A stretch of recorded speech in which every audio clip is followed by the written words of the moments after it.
teachers, students, and all others who are presenting here. Akshara high school ఇప్పటికి 30th anniversary మనం జరుపుకుంటున్నామంటే 1996 అక్షర high school మనము నవాపేటలో start చేయడం జరిగింది. ఆ రోజు నుంచి ఈ రోజు వరకు మధుసూదన్ రాజు గారు, అదే భాస్కర్ రాజు గారు వాళ్ళు ఇచ్చిన సహాయ సహకారాలు ఎంతోమంది, చాలా పెద్దది, ఎక్కువగా విలువైనది కూడా. ఇప్పటి వరకు కూడా అక్షర హై స్కూల్ బిల్డింగ్ రెంటెడ్ అంటే 99 పేరెంట్స్ కూడా నమ్మరు, స్కూల్ మందే అనుకుంటారు, నాదే అనుకుంటా ఉంటారు.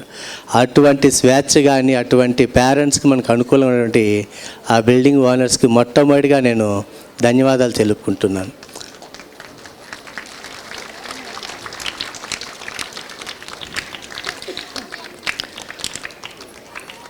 '94లో యాక్చువల్గా మేము ట్యూషన్స్ స్టార్ట్ చేసినప్పుడు 94 to 96 వరకు 250 to 300 మెంబర్స్ ట్యూషన్స్కి వచ్చేవాళ్ళు చుట్టుపక్కల అందరూ. వాళ్ళందరూ మామూలు మీరు స్కూల్ పెట్టండి సార్ పిల్లల్ని చేరుస్తామంటే 96లో స్కూల్ స్టార్ట్ చేసినప్పుడు ఓన్లీ 36 మెంబర్స్ మాత్రమే జాయిన్ అయినారు.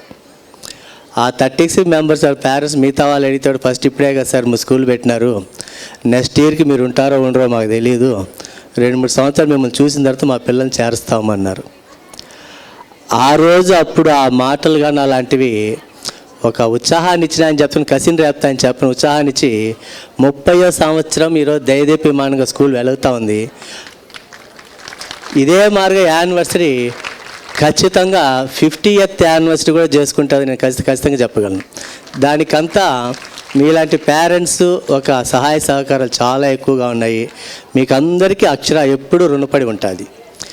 ఈ అక్షర అంటే నేను ఎప్పుడు చెప్తా ఉంటాను, అక్షరాల్లో పేరెంట్స్ టీచర్స్ లేకపోతే కరస్పాండెంట్ ఒక పాత్ర 6% మాత్రమే ఉంటుంది. ఆ అంటే విలువైన వాళ్ళు పేరెంట్స్ కానీ టీచర్స్ కానీ, దాన్ని ఎప్పుడు గుర్తుపెట్టుకొని యాజ్ ఎ కరస్పాండెంట్గా పేరెంట్స్కి టీచర్స్కి నాకు మధ్య కోఆర్డినేషన్ రిలేషన్షిప్ అండ్ ఫ్రెండ్షిప్లో మెయింటైన్ చేస్తాను. Nursery, LKG, UKG, first 5th class వరకు పిల్లలు టీచర్లకు భయపడతారేమో, నాకైతే భయపడరు తప్పు చేయకపోతే. ఎటువంటి పిల్లలు కూడా ధైర్యంగా నా దగ్గరికి వచ్చి టీచర్స్ మీద పేరెంట్స్ మీద కంప్లైంట్ చేస్తారు. మా మమ్మీ కొట్టింది, మా డాడీ కొట్టినాడు, మా మమ్మీ తిట్టింది, టీచర్ తిట్టిందంటే చిన్నప్పటి నుంచి భయం అనే వాతావరణం పిల్లలు మనం పెంచకూడదు. వాళ్ళకి మనసులో ఏముందో they have to express that ideas చెప్పేయాలి వాళ్ళు. ఆ విధంగా మనం చేసినప్పుడు ఇప్పుడు మన సమాజం చూస్తూ ఉన్నాం, ఎంత ఇదిగా ఉందో సమాజము. అమాయకంగా ఉండి మెత్తగా ఉంటే మనం బతకలేని స్థితిలో ఉంది. పిల్లలకు మొట్టమొదటిగా మనం నేర్పించాల్సింది ప్రశ్నించే తత్వాన్ని నేర్పించాలి, అబద్ధాలు చెప్పకుండా నిజమే చెప్పడం నేర్పించాలన్నమాట. పిల్లలు ఒక్కోసారి తప్పు చేయకుండా మేడం టీచర్ చిన్న మాట దండించినా కూడా వాళ్ళు నేరుగా ఎల్కేజీ పిల్లలు నా దగ్గరికి వచ్చేస్తారు, సార్ నేనేమనలేదు సార్ మేడం నన్ను కొట్టింది అనేసి. నేను దాన్నే వెల్కమ్ చేస్తాను, అప్రిషియేట్ చేస్తాను. నేను నవాపేటలో స్కూల్ స్టార్ట్ చేసినప్పుడు మా ఫ్రెండ్స్కి వీళ్ళకి చాలామందికి చెప్పినప్పుడు, నువ్వే నవాపేటలో స్కూల్ స్టార్ట్ చేసినావు, ఆ ఇయర్లో ఎట్లా స్టార్ట్ చేస్తావు, ఆ ఇయర్లో ఎవరు చదువుకున్న వాళ్ళు లేరు, అట్లా అనడం మొదలుపెట్టినారు. కానీ ఇప్పుడు తిరుపతిలో చాలా ఏరియాలతో వస్తే ఆ నవాపేట చాలా వన్ ఆఫ్ ది బెస్ట్గా ఉంది. అది దేనివల్ల ఉందంటే ఖచ్చితంగా ఒక సమాజం కానీ ఒక ప్రాంతం కానీ మారాలంటే గుడి బడి 2 ఉంటేనే మారుతాయంట. సో గుడి లాంటి అక్షరాబడిని ఇంత ఆదరించిన నవాపేటలో ఉండే ప్రతి వీధిలో ప్రతి ఒక్క వాళ్ళకి నేను కృతజ్ఞతలు చెప్పుకుంటా ఉన్నాను. ఒక స్కూల్ నడపడం అంటే ఆషామాషి కాదు. ఆ వీధిలో పేరెంట్స్ కానీ కొద్దిగా న్యూసెన్స్ ఉంటుంది, పిల్లల వల్ల కొద్దిగా ఇబ్బంది కూడా ఉంటుంది ఏదో రకంగా. ఇంతవరకు 30 ఏళ్లలో కానీ నవాపేటలో ఏ పేరెంట్ కానీ ఒక అబ్జెక్షన్ లాంటిది చేయకుండా ఆ వీధి కూడా అక్షరా స్కూల్ అన్నట్టుగా రాసి చేసినట్టుగా అనిపించింది నాకైతే. అది నిజంగా నేను చాలా గొప్పగా ఫీల్ అవుతాను.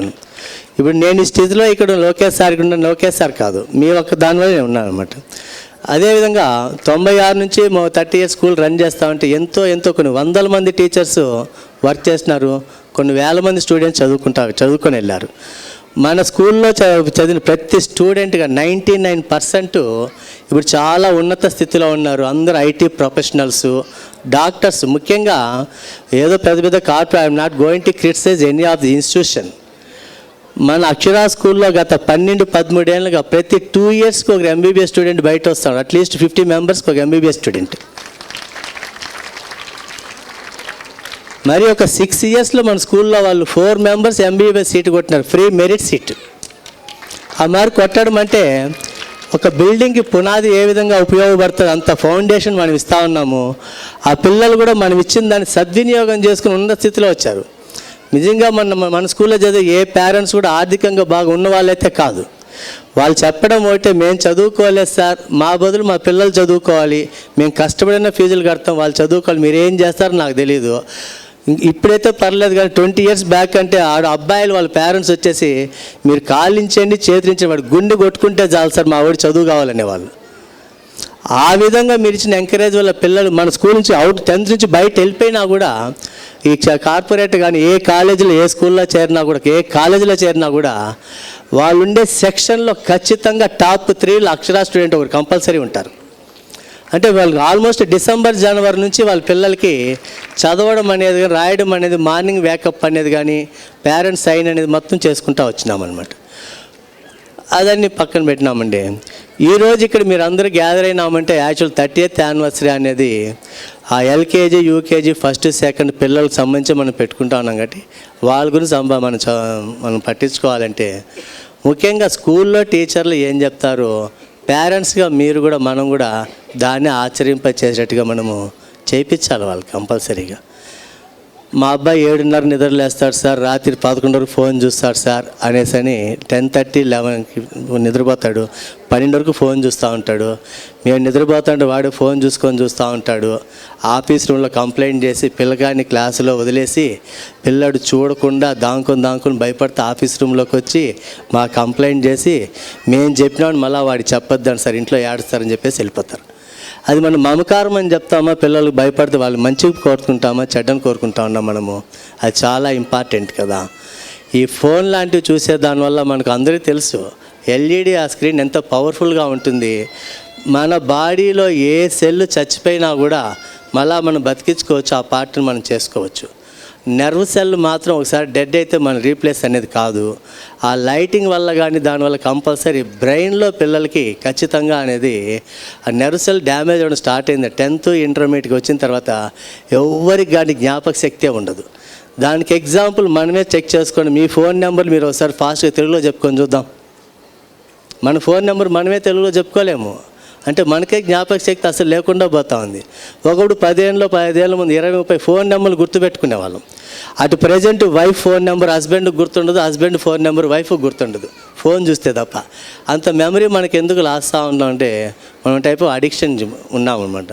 సో కాబట్టి ఒకప్పుడు టీవీ చూస్తూ ఉండేవాళ్ళు. ఆ టీవీ అడిక్షన్ నుంచి ఫోన్ అడిక్షన్కి వచ్చింది. అది చాలా ప్రాబ్లంగా ఉంది పిల్లలతో కాదు, మనకు కూడా అదే విధంగా ఉంది. నేను ఒక 4-5 ఇయర్స్ బ్యాక్ ఒక 4th 5th క్లాస్ పిల్లలకి ఒక లెసన్లో చెప్పాను. ఏమంటే మీరు ఇంటికి వెళ్ళి మీ మదర్స్ కానీ పేరెంట్స్ ఫాదర్స్ని ఎవరో ఒకరు 1 గంట సేపు మీతో ఒక 4th క్లాస్ 1 గంట సేపు పేరెంట్స్ నా ఈవినింగ్ టైం మీతో కంపల్సరీ ఈవినింగ్ స్పెండ్ చేయాలి అని చెప్పి పంపించి మరుసటి రోజు పిల్లలు వస్తే నేను అడిగినాను 4th క్లాస్ పిల్లల్ని, మీలో ఎంతమంది పేరెంట్స్తో కలిపి భోజనం చేసినారు? 1 గంట పేరెంట్స్ ఎవరు మాట్లాడినారంటే ఒక్క స్టూడెంట్ కూడా చెయ్యట్లేదు. ఏం బా అని అడిగితే అప్పుడు టీవీ ఫోన్లు ఉన్నాయి కాబట్టి నువ్వు పెట్టుకొని తినేసి చదువుకో అంటే సాయంత్రం అయిపోతానే ఏదో తినిపించడం ట్యూషన్ పంపించేసినామా. వాడు 8 గంటలకు వచ్చే టైంలో మనము 4 రకాల సీరియల్లో ఉండడము, పిల్లల్ని పట్టించుకోలేకపోవడము. వాడు 10th వరకు ట్యూషన్ పోతాడు, 10th వరకు అక్కడ ఉంటాడు. ఇంటర్మీడియట్లో హాస్టల్లో వేస్తాము, డిగ్రీలో హాస్టల్లో వేస్తాము, జాబ్ బయట పంపించేస్తాము. మరి ఓల్డేజ్ హోమ్స్ వస్తూ ఉందంటే కారణం మనమే కదా. మన చిన్నప్పటి నుంచి పిల్లలకు మనం ఒక అఫెక్షన్ కానీ ఇవ్వగలిగినామంటే వాళ్ళకి ప్రేమని ఇవ్వాలి. ఈ వయసులో అట్లీస్ట్ ఎదిగే పిల్లలకి 10th క్లాస్ వరకు కూడా మనం ఇవ్వాల్సిన టైం ఇవ్వాలి. ఆ తర్వాత మనం డబ్బు ఇవ్వాలి. కానీ మన పేరెంట్స్కి మనం ఏం చేస్తున్నాము, ఇప్పుడు డబ్బు కోసం పాకులాడుతున్నాము. మనకు వాళ్ళు కావాలి చార్జ్ తీసుకోవాలనే వయసు వచ్చేటప్పటికి వాడు 10th క్లాస్ ఇంటర్మీడియట్కి మన దగ్గర లేకుండా పోతాడు. మనకు వాళ్ళకి మధ్య ఎటువంటి అఫెక్షన్ అనేది ఉండదు, మెకానికల్ లైఫ్గా మనకు ఉంటుంది. కాబట్టి ఖచ్చితంగా ఇప్పుడు కూడా no phone hour at least 1 hour morning కానీ ఆఫ్టర్నూన్ నైట్ టైం మనకు బాగా టైంకి అనుకూలంగా ఉంటుంది. ఫోన్ పక్కన పడేసి 1 అవర్ పిల్లకాయలతో పాటుగా మీరు కానీ భోజనం చేస్తూ ఉన్నారంటే వాళ్ళు ఎన్ని విషయాలు చెప్తే మీరే ఆశ్చర్యపోతారు. We have to share them. వాళ్ళు ఉండేది ఎటువంటి ఫీలింగ్ కానీ బాధ కానీ టెన్షన్ కానీ చెప్పగలగాలి మనకు. షేర్ చేసుకొని మనం చేసినట్టు అదే ప్రేమను పెంచుతూ వస్తుంది. ఆ ప్రేమగా ఇప్పటి నుంచే